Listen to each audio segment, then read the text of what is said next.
It's nice to see all of you. Yesterday evening in the Minnesota House of Representatives, we passed a bill that will fully replenish the Unemployment Insurance Trust Fund. We moved entirely to the Senate and governor position on that. And we also included the $1 billion for frontline workers. It has always been our position and continues to be our position that workers are our first priority, and we have an unfinished job for them. We made a commitment on June 23rd of 2021 to provide them with bonuses. That was prior to the budget surplus, and it's time for us to make good on what we promised and do better, because we can do better because of the projected large budget surplus. In addition, we have been working to reform unemployment insurance for years. And one of the unfair pieces of the unemployment insurance system is that hourly school workers are expressly excluded by statute. And we think that at this time when we are investing substantial state resources in the Unemployment Insurance Trust Fund is the time to fix this unfairness. So our bill has three components: the bonuses for frontline workers, unemployment insurance for hourly school workers, and replenishing the unemployment insurance fund. Early in the day, we had planned to move the bill through regular order. So Representative Noor noticed the hearing in his committee, I think at 5 or 5:30. But I had some conversations with Representative Doubt throughout the day of whether or not we could expedite this. We all know what the issues are, and we felt that we could work together to try to get this teed up so that it can get done by Saturday, April 30th, which is the deadline for businesses to make their unemployment insurance payments. There's about $400 million in amounts due that's outstanding.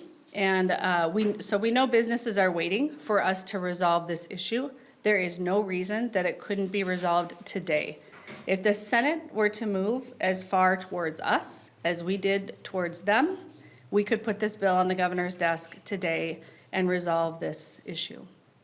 So I will let anybody else add anything and then open it up for questions. Sure. I think some of you remember me from February. I was here with Senator Pratt.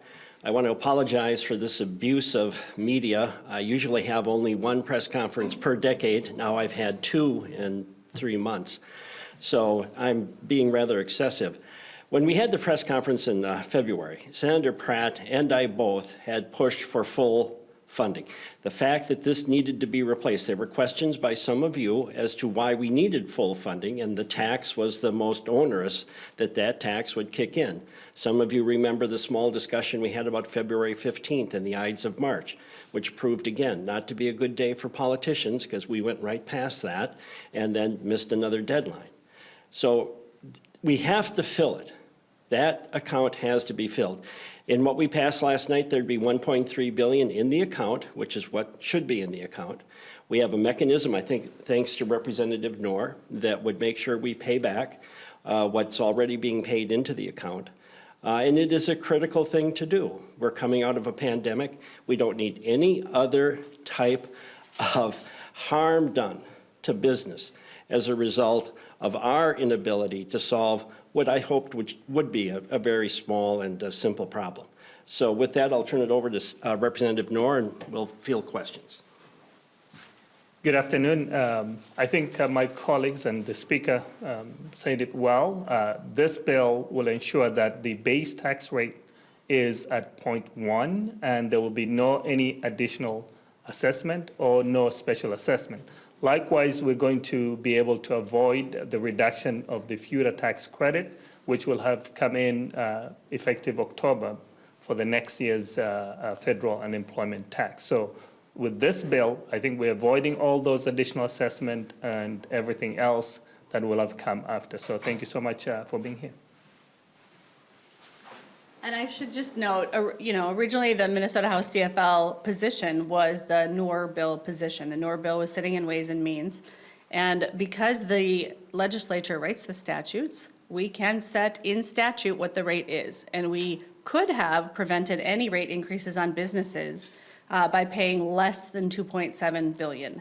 However, the Senate and the governor remain resolute that they will not resolve this issue unless we go all the way to 2.7. So that is why we decided yesterday to move the Pelowski bill and to go to 2.7. So I'll take your questions. So why did you suspend the rules yesterday? Representative Doubt and Senator Miller and Leader Lopez Franson and the governor and I have been in countless meetings recently trying to get this issue resolved. And so Representative Doubt and I have had a really good rapport this year. And I just approached him and said, you know, could we expedite this? We can do it without you, but we can do it faster with you. And would you suspend so we can put this issue before the body and try to push to get a conference committee and to get it done before April 30th? Without a rule suspension, you felt like the clock was going to run out?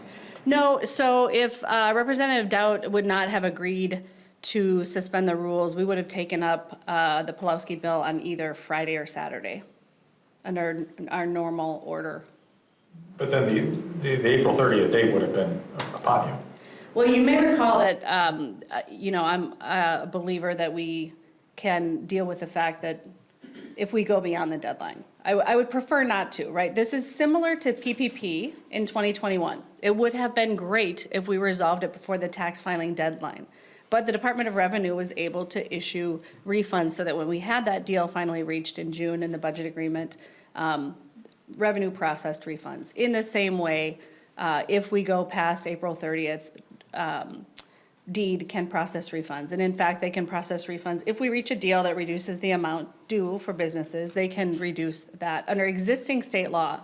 But we're very clear in this bill of how the credits and adjustments will work. What happened between 3:30 yesterday and 7 yesterday that caused you to add $900 million to your offer? Well, it wasn't really between 3 yesterday and 9 p.m. yesterday. It was between early last week when we met with the governor. I believe we had a meeting with Senator Miller and the governor. We at least had conversations Tuesday, Wednesday when we got back. And then there were a lot of conversations because, you know, we're coming up on the deadline and the legislature is deadline driven. So lots of conversations Thursday, Friday, Saturday, Sunday about how we can move. And it has become clear that in order to get this done, we need to go to 2.7. It should be equally clear to the Senate that to get this done, they need to come up significantly off of $250 million for frontline workers, which is what we already agreed to when we didn't know about a $10 billion surplus. Did you inform the governor and the majority leader yesterday that you had acquiesced to their position on $2.7 billion? I informed the governor, and I believe that Representative Doubt spoke with Senator Miller that we were proceeding. What time would that have been? I mean, you met with those guys for an hour yesterday. At no point did you utter the number $2.7 billion. Right, no, we did not, you know, we were getting ready to move the bill in committee. So they both knew that we were getting ready to move the bill in committee as we noticed the committee. They noticed their frontline worker hearing around the same time we noticed our UI hearing. Are there that many states doing UI for hourly school employees? Would it be To my knowledge, there is one other state, and that is Illinois. And their track record is that they have better retention of school bus drivers, cafeteria workers, and other education support professionals. And we believe actually that the cost would end up being $28 million a year. And given the shortages that we have had in school bus drivers, we believe that this would make a substantial difference in keeping these individuals who are trained and on the job in those positions, in those important relationships with our students. Since the beginning of session, you've kind of hinted at Speaker Hortman linking the two issues that you could do both, the $2.7 million and the $1 billion for the frontline workers. So, you know, I'm curious how you see this as moving closer when the Senate has, you know, you're kind of at where you started, no? That you still want them linked and the Senate has kind of rebuffed that. Right. I would like to get this done. So I am doing every conceivable thing to get it done. I have made a series of offers to Senator Miller. He has not made any formal response to my offers. We passed the frontline worker bill. They passed the unemployment insurance bill. I offered that if they would pass frontline workers, we would pass UI, and because we need to get a conference committee. That's how we resolve differences between the House and the Senate. It doesn't do any good to have bills that are two ships passing in the night. So what I concluded as we approach this deadline is that we need to get this bill into conference and use that route to put whatever deal we're able to reach in front of the House and the Senate. Does the legislation cover the $28 million in cost to school districts, or do school districts have to pay for that? I'll let Representative Greenman address that. Okay. Thank you, and thanks for the question. Yeah, that's what, there's a $161 million appropriation in a special revenue account. And so that will quarterly reimburse the school districts for the cost of the newly eligible school workers. And how long will that go on for? I mean, it's a special revenue account, so it'll go down, it'll spend down until it's done. If we anticipate a couple of biennium and think that if this is a popular thing, that future legislatures may consider refilling that account. How do you deal with the notion that some of these workers are considered seasonal to begin with, and then they're laid off? Would they get it every year then, or? Well, so the way that our current unemployment system works, it actually accounts for that with many other workers. Like if you work at a golf course or a resort, if you're a construction worker, where you have a job that is maybe like school workers, it's not seasonal, it's 9 months, but you may not have a contract over the summer. You have the same requirements as other unemployment, right? You have to be looking for work and eligible. And so this just says it eliminates an exclusion that other workers don't have. So as we have heard from a lot of workers in committee, it is just that primary economic security of knowing if your second or third job doesn't come through, if maybe you didn't get that contract over the summer to drive a bus or to do to support summer school, that you have that those unemployment benefits. Again, remember they're only half of what folks make, and these are low-wage workers, and so this is really just an economic lifeline for these workers. Do you have any sense if the Senate is going to be moving, you've moved their way, are they going to move your way on frontline workers, or are you talking to them at all right now?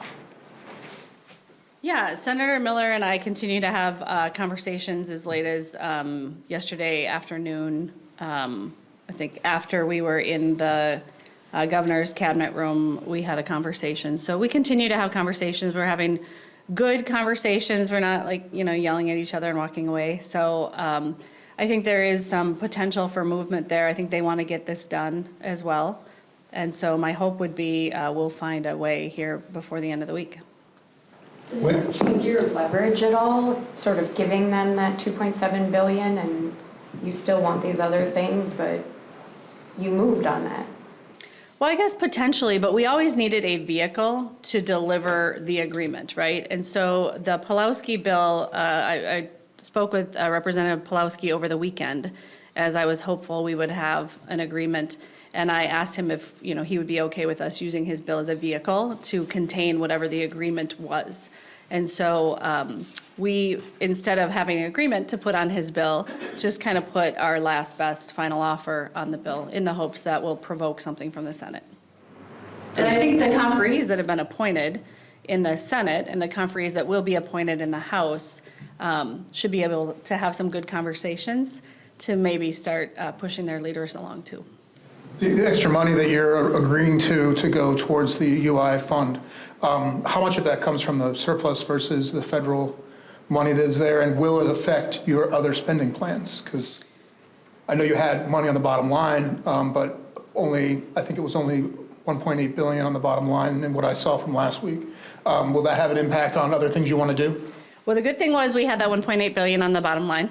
And we, as we worked to construct our budget targets, we wanted to have a kind of a responsible approach that would keep two things in mind. One, the uncertainty of budget negotiations, and two, the uncertainty of the economy, since the forecast came out before the war in Ukraine. And the condition for Representative Doubt's collaboration, and I don't think I'm speaking out of school on this, I think he would gladly tell you this was his condition for participation, was that we would fully use the American Rescue Plan dollars.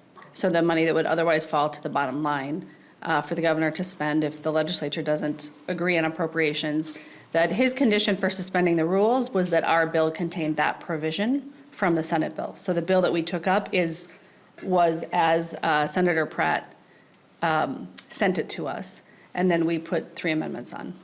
So it also converts some previous money that came into the state to be revenue replacement, at least the Senate does that. Correct. Your bill does that as well? I believe we retained all of that language. Okay, thank you. I'm sorry to get nitty-gritty. No, that's right. I spent a lot of time with this bill over the weekend, making sure I understood exactly what their accounting transactions were, so. Thank you. When's the first conference committee going to be? Well, I will appoint the conferees today during session. I'm waiting to hear from Representative Doubt who the Republican conferee will be in the House. But Senator Pratt will have the gavel, and I don't know if Representative Pelowski's heard from him yet. I have not, no. Who are your conferees? These three? You're looking at him, except for Representative Cedric Frazier will also be a conferee because he can speak to the frontline worker issues. And will you, and obviously, I don't remember a Republican voting yes last night. Maybe there was one, you got to 70 votes. So you're No, going we to- have 70 Democrats. Right. So you are going to obviously have to appoint someone who didn't support the bill. Correct. And you're cool with that? Yes. I think it's better to keep the minority engaged. So, Representative Doubt and I we've been working together for 5 years, right? And so just as he let me be in the room when they were negotiating with Mark Dayton in 2017 and 18 until a certain point when minority leaders get kicked out, it is just better to keep all 4 caucuses engaged because things take a lot longer around here if you don't have the collaboration of the minority. So you saw last night, the reason we were able to move quickly was because we were able to work together. Any response to our C on the report card for infrastructure? The state getting a C grade in infrastructure? I didn't see that, but, I, through my whole legislative career, have been committed to investing in transportation. So, overriding Tim Pawlenty in February of 2008 was one of my highlights of my legislative experience, and we'll continue to work to invest in our infrastructure. We'll have hopefully a very big bonding bill. We're having positive conversations with the minority caucus on that as well. If it makes you feel any better, you're still the 3rd highest grade in the country. Yeah, the engineers are not given any easy A's there.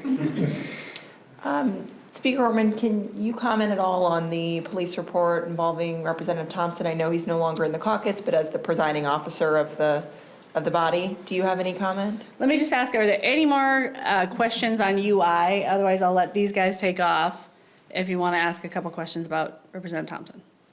All right. I can't wait to hear what she was pulled up to the floor to do, but they'll have to get me caught up when I go back to the floor. I'm sure I'm missing a lot of really juicy debate. So yeah, we expelled Representative Thompson from our caucus. I believe it was last September, mid-September. And so he's no longer a member of our caucus. In the Minnesota House of Representatives, there is a process for ethics complaints. So if somebody chooses, they could file an ethics complaint. And then there's a due process. But I think it's very early in this situation. And in past situations when complaints go to the ethics committee or in the rare cases where I've taken action, there's been a lot more factual development. And the proceedings in criminal court have been concluded, so. Just a clarifying question on the ethics process. Can someone file an ethics complaint for something that happened outside of the legislature? Like, I know last year he had one, it was something that he had said to Representative Lucero, but it wasn't involving the previous traffic stop incident. Yes, when you look over the history of ethics complaints in the legislature, I studied this in depth when the Grossell situation arose. There are a lot of drinking and driving related cases in the past where ethics matters were brought forward. There were also some other sorts of legal conduct not directly pertaining to a person's role in office, but that their conduct was alleged to have brought disrepute on the House. So I think there was a shoplifting case, and there maybe was an assault case as well. You barely hear Republican bills, but your committees have heard a fair number of Thompson bills. Don't you think if he's expelled from your caucus, that that also might consider his bills to not be bills that you would give full hearings to? Well, the chairs decide which bills to hear on the merits of what's in the bill, and we have fundamental disagreements with Republicans on their ideological approach to most problems we want to solve. So it wouldn't surprise me if Representative Thompson's ideological approach to issues is more similar to ours, as he, sought the DFL endorsement and ran with it in 2020. Two things. Let me ask him in two parts here. First of all, is anyone talking that you have heard about filing an ethics charge? No. Okay. Second thing, if he's found to have passed out business cards and have been yelling at cops about his position in the legislature, is that something that deserves an ethics investigation? I'm not going to comment on a hypothetical for a couple reasons. Hypotheticals are just treacherous territory, right? But secondly, the speaker has no involvement in the ethics committee. So if somebody were to make a complaint to me, my only role is to refer that to the ethics committee, because I preside over the body if there is some outcome that the institution is going to take up on the floor. But this isn't hypothetical. These are allegations made by the chief of police of the city that hosts the Capitol. All I know so far is that Chief Axtell has a Facebook post and that Representative Thompson has a response. I was up until 1:40 last night dealing with legislative matters, and this morning had meetings at 8 and 9, and so have not read the reports in depth. I'm sure at some point I'm going to see all that and all the Twitter traffic, but have not yet seen that. Time for one more. Is it only a member that can make a complaint against Representative Thompson? Yes. Just want to make sure. Almost 100% sure, but if you want a copy of the House, if you want to look at how it works, the House rules spell that out. Thank you.